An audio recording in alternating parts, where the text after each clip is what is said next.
vous savez que entre 2012 et maintenant, à travers la vision éclairée, avant-gardiste et j'allais dire même volontariste du chef de l'État, le président Macky Sall, on a eu le PSE qui a posé les jalons ou indiqué la direction qu'on devait prendre pour le secteur agricole, notamment en faisant le moteur du développement économique et social de notre pays. En son premier axe, la transformation structurelle de l'économie et la croissance, le PSE prévoit une promotion de l'agriculture, une agriculture compétitive, diversifiée, mais aussi durable.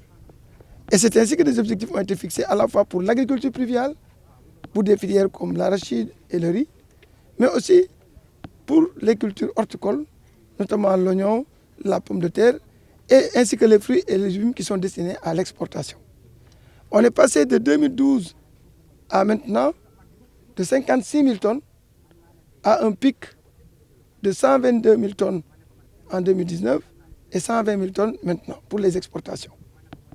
On est passé d'une production de quasiment 10 à 12 000 tonnes en 2012, en 2013 j'allais dire, parce que en 2012 on était totalement dépendant de l'étranger pour la pomme de terre. Donc de 12 500 tonnes en 2013 à 140 000 tonnes de pic pour la pomme de terre. Une dépendance totale de l'étranger jusqu'à ce qu'on puisse produire suffisamment pour le marché. N'eût été les difficultés de conservation, aujourd'hui on ne devrait plus importer une seule pomme de terre. Parce que la production dépasse les besoins. Les besoins tournent autour de 95 000 à 100 000 tonnes. Et on en produit 140 000. Donc, on peut en dire autant pour l'oignon et d'autres filières. Mais comme on parle de la pomme de terre, vous verrez également, pour revenir à la visite, qu'on est passé de l'importation d'environ moins de 500 000 tonnes, non de 500 tonnes autant pour moi, en 2012, à quasiment 29 000 tonnes cette année. On est passé d'une subvention de 130 millions à 13 milliards 900 millions cette année.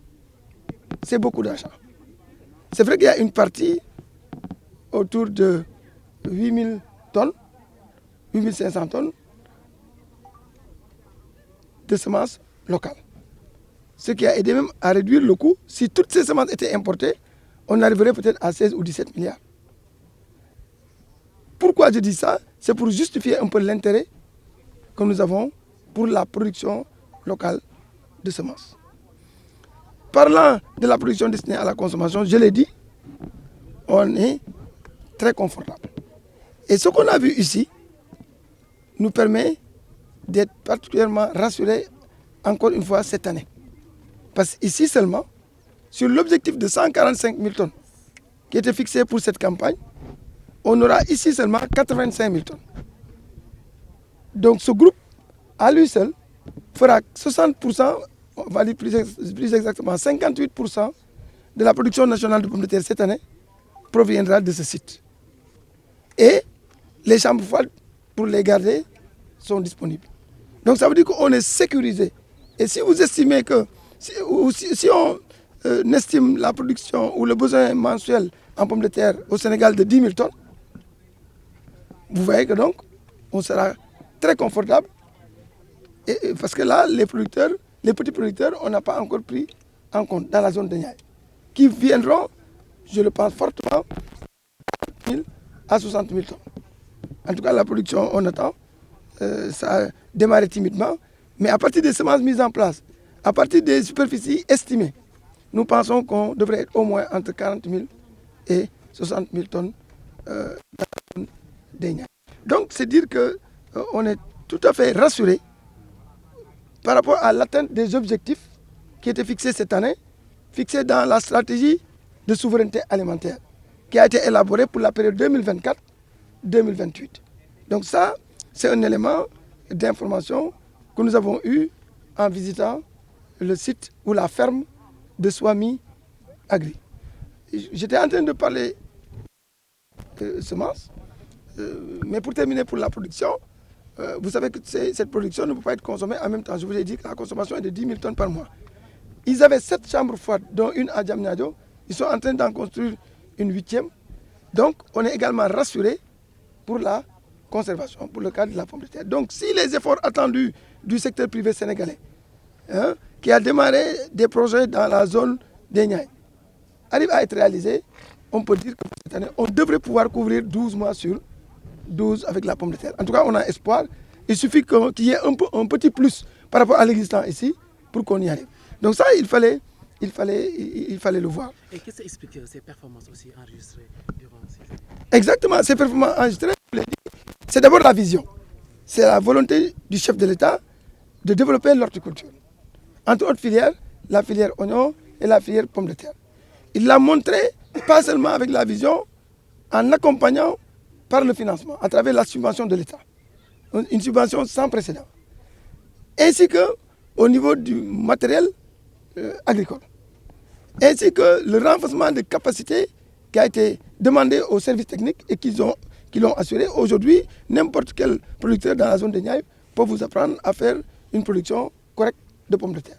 Donc, les ouvertures de stockage également, le dernier programme du chef de l'État de 85 milliards, il y a quand même 10 chambres froides, non, 20 chambres froides de 1000 tonnes, soit 20 000 tonnes, qui sont mises à disposition des petits producteurs et qui pourront aider à résorber un peu le gap par rapport aux pertes post-récolte auxquelles on assistait. Mais aussi, il y a l'engagement des producteurs. Et ça, il faut le saluer. Davantage de producteurs, y compris des jeunes, se sont lancés dans la production de pommes de terre.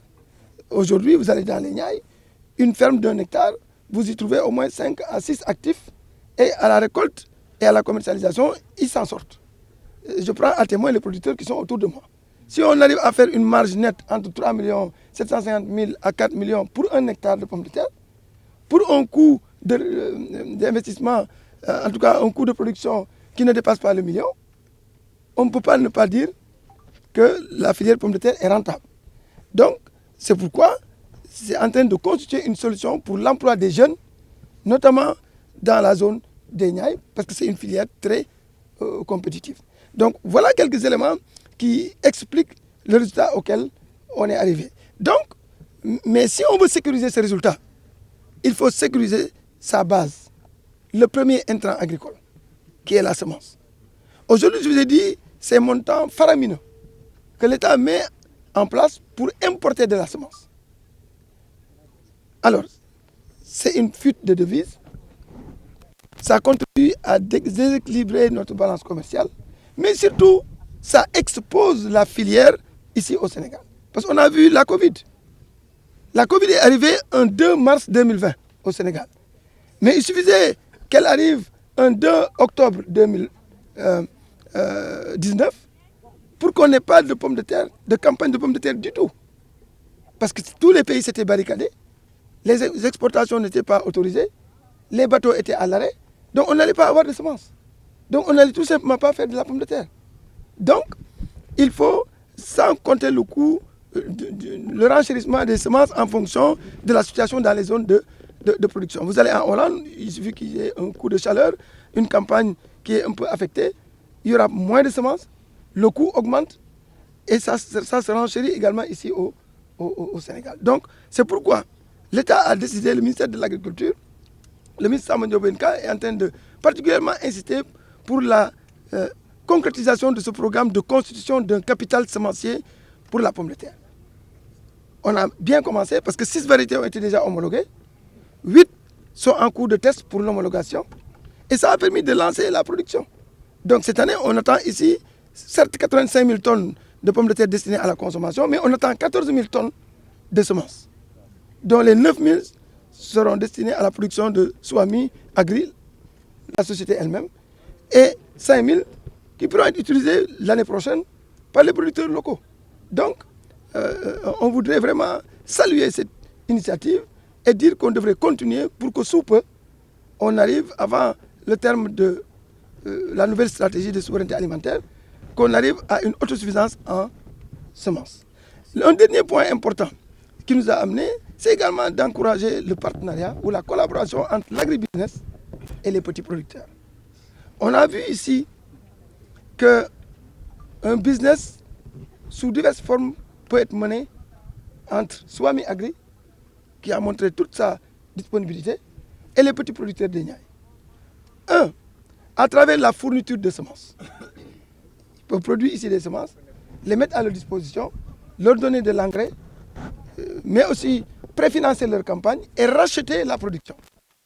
Donc, ce que nous sommes en train d'encourager, qui est la contractualisation. Ils ont démarré ça d'ailleurs avec un groupe qu'on appelle la Fédération des producteurs maraîchers de Niayes, FPMN. Et ça marche bien. Donc ça, c'est à l'avantage des deux parties. Un autre élément, c'est que les qu'on a installé 15 coopératives dans la zone de Niayes actuellement ont une vocation aussi lucrative. Elles peuvent, après avoir commercialisé leur production, elles peuvent venir ici acheter de la pomme de terre en banne et se lancer dans la mise en marché. Il n'y a rien qui l'interdit. Troisièmement, ils peuvent signer des contrats de production de semences avec les petits producteurs, avec des parcelles semencières, où des producteurs ne feront pas de la pomme de terre de consommation, mais ils ne feront que des semences. Parce qu'ils peuvent leur donner les semences élites, qui est l'équivalent des bases, pour qu'ils produisent la classe A et la classe B, c'est l'équivalent des R1 et des R2 pour les autres semences. Donc, ça c'est très possible et c'est ce que l'État a voulu accompagner en rendant la production de semences locales possible à travers la subvention pour presque 1 milliard cette année. Et aussi les semences super élites pour 500 millions. La subvention premier niveau destinée à la multiplication. Donc, c'est dire quelque part que l'État a pris toutes les dispositions après avoir indiqué la volonté politique, après avoir défini la stratégie, à accompagner tout ce processus avec des moyens qui nous permettront sous peu d'y arriver. Donc voilà pourquoi on a eu beaucoup de plaisir à nous retrouver dans cette ferme aujourd'hui avec tous les acteurs de la chaîne de valeur pour constater ce qui se fait, mais surtout pour créer déjà les conditions d'une coalition, je vais l'appeler, qui devra aider à régler la question de la souveraineté alimentaire, en tout cas pour le cas de la pomme de terre. En faire une réalité, je dis en faire une réalité parce qu'en bout de chaîne, il y a un maillon manquant ou un maillon pas très fort qui est la conservation.